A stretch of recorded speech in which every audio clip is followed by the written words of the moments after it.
Hello అండి, welcome to my channel Yana gardening.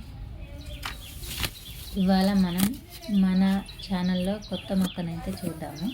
చూస్తున్నారు కదా, చిక్కుడు పాదు. ఈ చిక్కుడు పాదు నేను మా అక్క వాళ్ళ దగ్గర నుంచి అయితే తేవడం జరిగింది. నేను ఒక 4 గింజలే పెట్టాను. 4 3 అయితే మొలిసాయి. 3 2 హెల్తీగా ఉన్నాయి. సో అందువల్ల ఇంకొకటి తీసేయడం జరిగింది. ఎందుకంటే ఆరోగ్యంగా ఉన్న మొక్కలు 2 అయినా సరే స్ట్రాంగ్గా పెరగాలి అని. ఇంకా నేను అది సపరేట్ కుండీలో కాకుండా ఆల్రెడీ మామిడి మొక్క పెరుగుతున్న టబ్బులోనే పెట్టడం జరిగింది. ఎందుకంటే ఇది సీజనల్గా వచ్చే మొక్క కాబట్టి, పర్మనెంట్గా ఉండేది కాదు కాబట్టి అందులోనే పెట్టాను. ఇంకా 15 డేస్కి ఒకసారి మెన్యూర్ ఇస్తానండి. మీ దగ్గర లేదు అంటే బనానా పీల్ ఇచ్చినా సరిపోతుంది.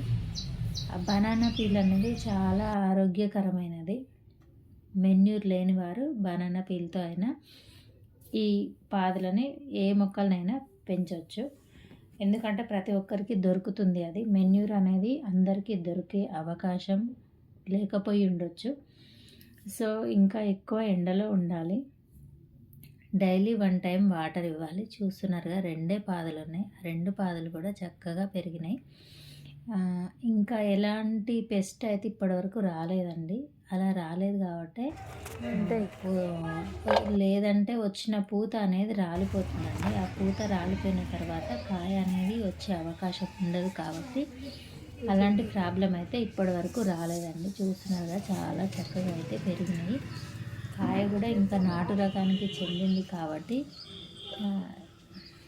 చాలా ఆరోగ్యంగానే పెరిగింది.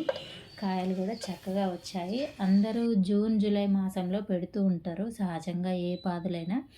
కానీ నేను మాత్రం అలా కాకుండా సెప్టెంబర్ మంత్ ఎండింగ్లో అయితే పెట్టడం జరిగింది. ఎందువల్ల అంటే ఇది చిక్కుడు అనేది సహజంగా చలికాలంలోనే కాత అనేది ఎక్కువగా రావడం జరుగుతుంది, కాపు.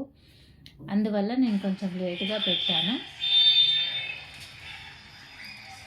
సో ఇప్పుడు కాయలు అయితే చాలా చక్కగా వస్తున్నాయి.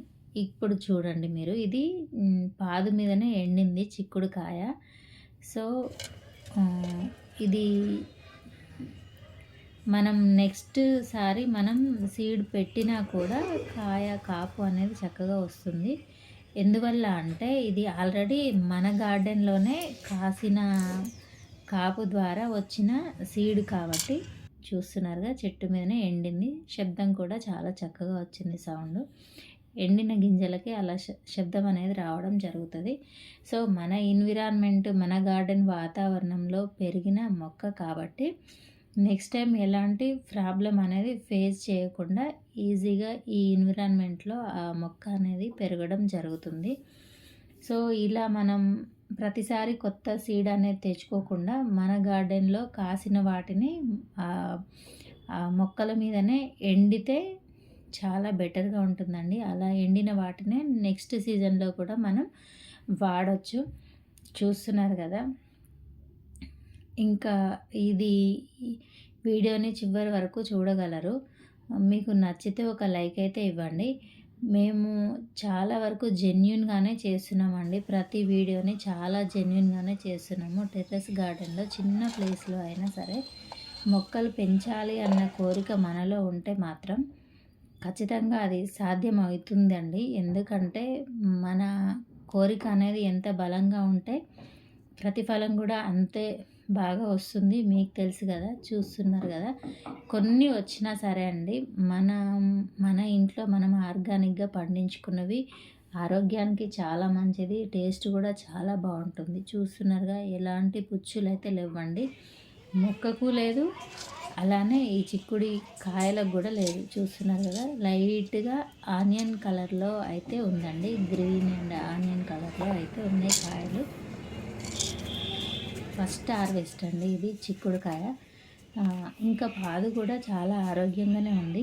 ఇప్పుడు బలమంతా వెళ్ళిపోతుంది కాబట్టి నేను మళ్ళీ కంపోస్ట్ ఇస్తే మళ్ళీ నెక్స్ట్ సెకండ్ హార్వెస్ట్ కూడా మొక్క రెడీ అవుతుంది. సెకండ్ హార్వెస్ట్ కూడా చేసుకుందాం. Thank you for watching my videos Yana gardening.